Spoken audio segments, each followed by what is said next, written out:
असं आहे की आपल्या मागण्यांच्यासाठी लोकशाही मार्गानं आंदोलन करण्याचा अधिकार हा प्रत्येकाला आहे आणि त्यानुसार आज जे कांद्याच्या भावाबद्दल हमी भावाबद्दल जे आंदोलन मंचरला होत आहे त्याच्यावर थेट उत्तर द्यायच्या आधी मला एक गोष्ट आपल्याला स्पष्ट करायची आहे की या निमित्तानं मी सांगू इच्छितो की मी काही आज सरकारचा प्रतिनिधी नाही आहे, परंतु सरकारी पक्षाचा प्रतिनिधी आहे.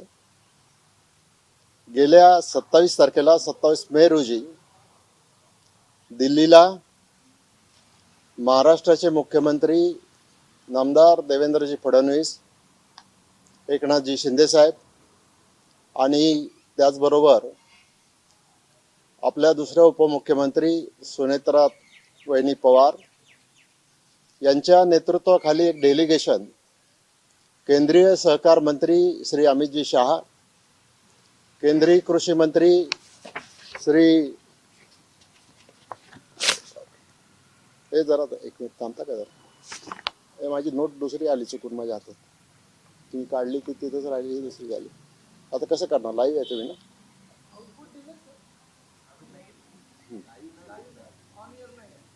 दोन ऑन एअर नका करू मग पण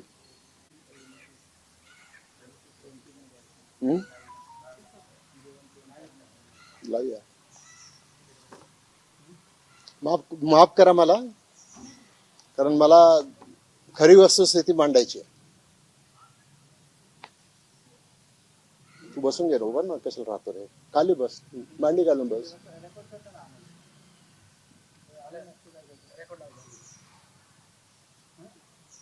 बरं ठीक आहे, मी तोपर्यंत सांगतो.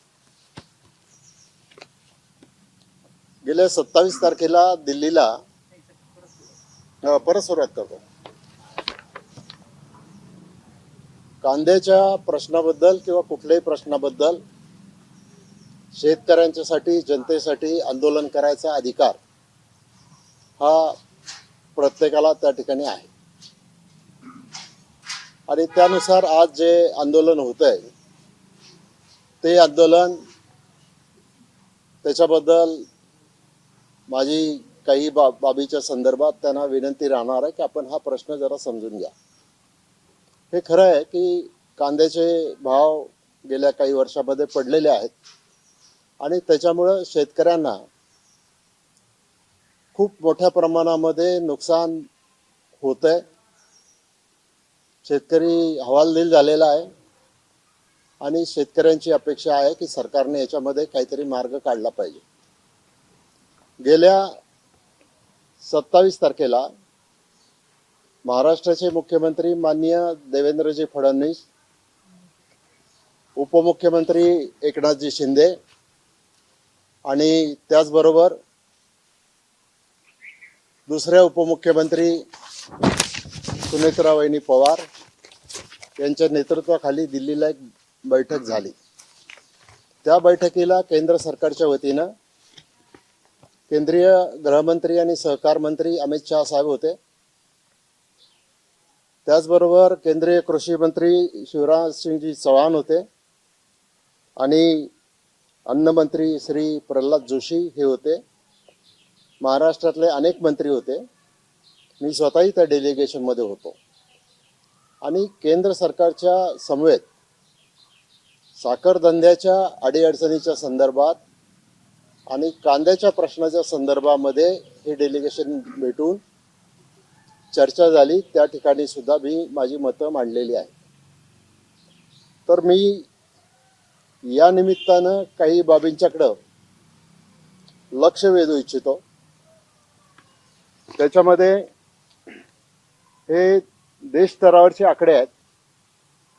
महाराष्ट्र, मध्य प्रदेश, कर्नाटक, गुजरात, बिहार, राजस्थान, तामिळनाडू या राज्यामध्ये प्रामुख्यानं कांद्याचं उत्पादन घेण्यात येतं. गेल्या वर्षी 307 लाख मेट्रिक टन हा देश पातळीवर कांद्याचं उत्पादन झालं होतं. ते यावर्षी 327 लाख मेट्रिक टन इतकं झालेलं आहे. लागवडी खालचं क्षेत्र हे जर आपण पाहिलं तर खरीप, लेट खरीप आणि रब्बी या हंगामामध्ये 170 लाख टन कांद्याचं उत्पादन आणि 151 लाख टन या वर्षामध्ये कांद्याचं उत्पादन त्या ठिकाणी झालेलं आहे. आता याच्यामध्ये भारत आणि महाराष्ट्राची जर तुलना केली तर महाराष्ट्रामध्ये 55.56 इतकं टक्केवारीमध्ये उत्पादन झालेलं आहे आणि यावर्षी 46.15 इतकं उत्पन्न झालेलं आहे. आता महाराष्ट्रापुरतं जर बोलायचं म्हटलं तर नाशिक, पुणे, अहमदनगर, सोलापूर, सातारा, जळगाव आणि धुळे या जिल्ह्यामध्ये मोठ्या प्रमाणामध्ये कांद्याची आवक होते. आता महाराष्ट्रापुरतं जर बोलायचं म्हटलं तर जवळजवळ 51,57,400 क्विंटल एवढी आवक झालेली आहे आणि सरासरी दर हा 904 इतका मिळालेला आहे. तो प्रत्येक महिन्यातला वेगळा आहे. ऑक्टोबरमध्ये तो 1166 होता, तो हळूहळू खाली आलेला आहे. त्यामुळं आता जर प्रमुख बाजारपेठा पाहिल्या महाराष्ट्रातल्या तर लासलगाव, पिंपळगाव, बसवंत, येवला, मनमाड, सोलापूर आणि पुणे या प्रमुख बाजारपेठा आहेत आणि या बाजारपेठामध्ये जे सरासरी भाव आहेत ते 900 ते 150 रुपये प्रति क्विंटल आहेत. अनेक बाजार समित्यांमध्ये 500 ते 800 प्रति क्विंटल इतका भाव मिळत आहे आणि रब्बी हंगामातील काढणीच्या वेळेला कांदा जो भिजला गेला त्याच्यामुळं कांद्याची गुणवत्ता कमी झाल्याचं आपल्याला दिसतंय. त्यामुळं अनेक ठिकाणी शेतकऱ्यांना 300 ते 400 रुपये प्रति क्विंटल इतकं अत्यल्प घटना घडल्याचे निदर्शनास आलेलं आहे. आता कांदा दरामधली जी घसरण झालेली आहे ही घसरण प्रामुख्यानं मोठ्या प्रमाणामध्ये बाजारामध्ये आवक झाल्यामुळं निर्यात धोरणामध्ये जी सुसूत्रता असायला पाहिजे, जी केंद्र सरकारने घ्यायला पाहिजे, ती निश्चितता आणण्याच्या दृष्टिकोनातून आणि ज्या वेळेला खूप जास्त उत्पन्न होतं त्यावेळेला कांद्याच्या साठवणुकीच्यासाठी जेवढी आवश्यक साठवणुकीची व्यवस्था करायला पाहिजे ती व्यवस्था आज नाही आहे आणि त्यामुळं आज ही परिस्थिती निर्माण झालेली आहे. आता केंद्र सरकारकडे माननीय मुख्यमंत्री महोदय आणि त्यांच्या नेतृत्वाखाली गेलेल्या शिष्टमंडळानं ज्या काही मागण्या केलेल्या आहेत तर जो देशाचा बफर स्टॉक 3 लाख टन इतका होता तो 10 लाख टन पर्यंत वाढवण्याच्या संदर्भात महाराष्ट्र सरकारने केंद्र सरकारला विनंती केलेली आहे.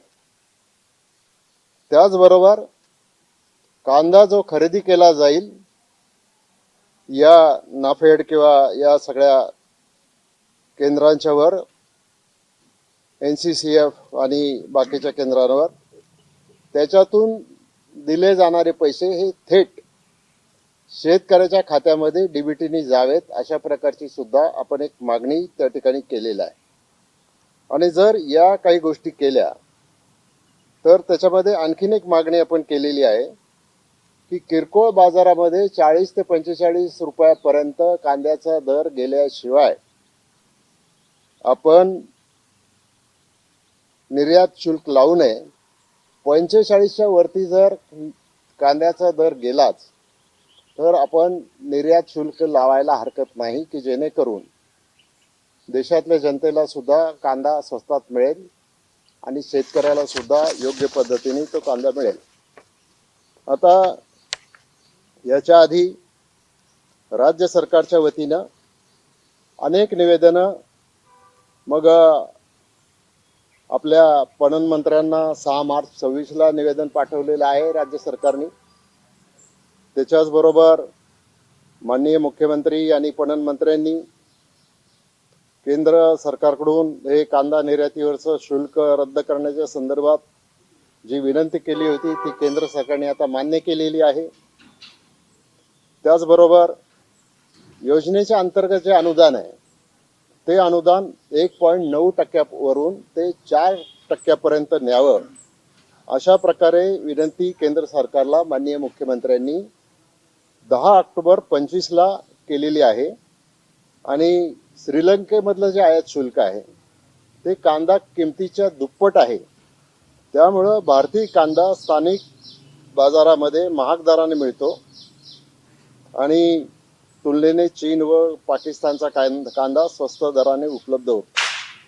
आता निर्यातीची जर परिस्थिती आपण जर पाहिली तर साधारणपणानं भारतातून यावर्षी जो कांदा निर्यात झालेला आहे तो 3,832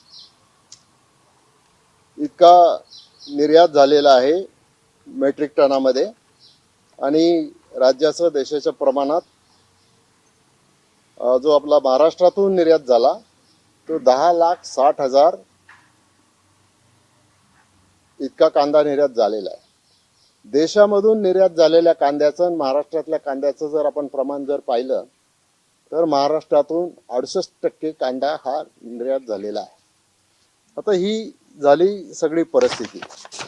आता केंद्र सरकारकडे ज्या मागण्या 27 मेच्या मीटिंगमध्ये दिल्लीला ज्या झाल्या त्याच्यामध्ये केंद्र सरकारने निर्यात बंदीच्या संदर्भात राज्यातल्या कांदा उत्पादकांशी चर्चा करावी असा निर्णय अशी विनंती आपण केली होती. आणि त्याचबरोबर एक्सपोर्टचं अनुदान जे आहे ते 4% वाढवावं अशी पण राज्य सरकारने विनंती केलेली आहे. त्याचबरोबर प्रत्यक्ष शेतकऱ्यांच्याकडून कांदा खरेदी करण्यासाठी तातडीनं केंद्र सुरू करावी केंद्र सरकारने. आणि केंद्र सरकारच्या किंमत आणि स्थिरता निधी योजनेच्या अंतर्गत ग्राहक संरक्षण अन्न व सार्वजनिक वितरण मंत्रालयामार्फत नाफेड NCCF यांच्या माध्यमातून कांद्याचा लक्ष्यांक 10 लाख टनापर्यंत करावा ही आपण मागणी केलेली आहे. आता कांदा खरेदीचा दर ठरवण्यासाठी जे सूत्र ठरवलं जातं त्या मॉडेलचा दर हा केवळ अ दर्जाच्या कांद्यामधून किंवा त्याच्यातूनच त्या व्यवहारामधून काढण्यात यावा अशी एक मागणी आहे. आणि कांदा खरेदी ही प्रत्यक्ष शेतकऱ्यांच्याकडून करण्यात यावी ही आहे. आता या बैठकीमध्ये आणखीन ज्या 2 मागण्या केल्या गेल्या की वखार महामंडळाच्या माध्यमातून राज्यामध्ये आधुनिक पद्धतीने कांदा साठवणुकीच्यासाठी विशेष केंद्रीय अर्थसहाय्य केंद्र सरकारने दिलं पाहिजे ही एक त्याच्यामध्ये मागणी आहे.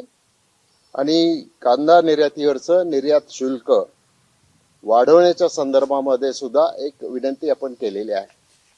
तर 27 तारखेला राज्य सरकारने त्याच्या आधीच खूप विचार करून पत्रव्यवहार करून समक्ष भेट घेऊन केंद्राच्या या सगळ्या बाबी निदर्शना आणून दिलेल्या आहेत. आणि मला हे सांगायला आनंद वाटतो की 27 तारखेला ही मीटिंग झाली. केंद्रीय सहकार मंत्री आणि कृषी मंत्री आणि अन्न मंत्री यांनी सांगितलं की पुढच्या 10 दिवसामध्ये आम्ही या सगळ्या प्रश्नाच्या संदर्भात निर्णय करू. 27 तारखेला मीटिंग झाली, 28ला बकरी ईद होती, 29-30ला शनिवार रविवारची सुट्टी होती. कालचाच दिवस पहिला वर्किंग डे. म्हणजे साधारणपणानं केंद्र सरकारचे जे निर्णय यायला पाहिजेत ते 10 जूनपर्यंत यायला पाहिजेत अशी त्याच्यामध्ये अपेक्षा आहे. आणि मी सतत ऊसाच्या प्रश्नाच्या संदर्भात किंवा साखर कारखान्यांच्या अडीअडचणीच्या संदर्भात सुद्धा पाठपुरावा केंद्राकडे करतोय. गरज पडली तर पुन्हा 4-6 दिवसांनी तिथला अंदाज घेऊन पुन्हा दिल्लीला जाऊन कृषी मंत्र्यांना भेटून अन्न मंत्र्यांना भेटून त्याच्यामध्ये हा शेतकऱ्यांचा प्रश्न मांडायचा प्रयत्न करणार आहे आणि दिलेल्या आश्वासनाप्रमाणे हे निर्णय झाले पाहिजेत ही आमची अपेक्षा आहे आणि त्याच्यासाठी आम्ही कटिबद्ध आहोत. मी आज जरी सरकारचा प्रतिनिधी नसलो आणि मी जरी शेतकरी पुत्र वगैरे स्वतःला म्हणून घेत नसलो तरी फारशी प्रसिद्धी न करता आम्ही आमचं काम करत असतो आणि म्हणून माझी सर्व शेतकरी बंधूंना हीच विनंती आहे की आपण येणारं वर्ष जे आहे त्याच्यामध्ये जे वेधशाळेने फोरकास्ट दिलेला आहे, एकतर अल निनोचा प्रभाव वाढलेला आहे, यावर्षी पावसाची संभाव्यता कमी आहे, त्यामुळं पाऊस कमी पडला म्हणजे ज्या अधिकृत यंत्रणा आहेत त्यांनी हे सांगितलेलं आहे की साधारणतः 90% पाऊस पडेल, 90% इतका पाऊस पडेल, तो दरवर्षी खूप मोठ्या प्रमाणात असतो. त्यामुळं दुष्काळ सदृश्य सुद्धा परिस्थिती निर्माण होण्याची शक्यता नाकारता येत नाही आणि त्यामुळं शेतकऱ्यांनी सुद्धा पिकांचं नियोजन करताना मग ऊस असेल किंवा कांदा असेल किंवा अन्य कुठली नगदी पिकं असतील याचं नियोजन करताना आपण या सगळ्या गोष्टींचा विचार केला पाहिजे. आज जे आखातामध्ये युद्ध सुरू आहे त्या युद्धाचा परिणाम सुद्धा केवळ भारताच्याच नाही तर जगाच्या इकॉनॉमीवर झालेला आहे, होणार आहे. महाराष्ट्रामध्ये आणि भारतामध्ये सुद्धा तो होणारच आहे. त्यामुळं मग किमतीमध्ये वाढ होणं, त्याच्यामध्ये आर्थिक टंचाई येणं किंवा रिसेशन येणं या सगळ्या गोष्टी होऊ शकतात. अर्थात शेतकऱ्यांना हा सल्ला द्यायचं काही कारण नाही. याच्या संदर्भातली उपाययोजना राज्य सरकारने किंवा केंद्र सरकारने केली पाहिजे आणि त्याच्यासाठी शेतकऱ्यांच्या मागणीच्यासाठी आम्ही नेहमीच प्रयत्नशील आहोत आणि जे आंदोलन करणारे जे आंदोलन करतात त्यांना माझी एवढीच एक विनंती आहे की सरकारतर्फे केलेली जी ही उपाययोजना आहे किंवा टाकलेली ही जी पावलं आहेत याच्यात जर आणखीन काही सुधारणा करायच्या असतील त्यांच्याशी चर्चा करायची पूर्ण तयारी आहे.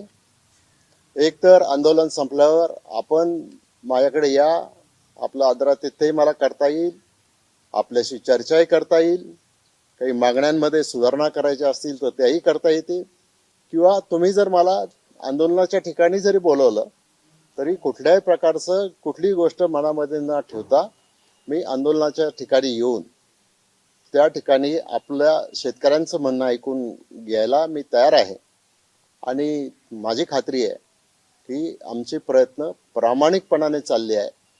याच्यामध्ये कुठलाही राजकीय स्वार्थ नाही.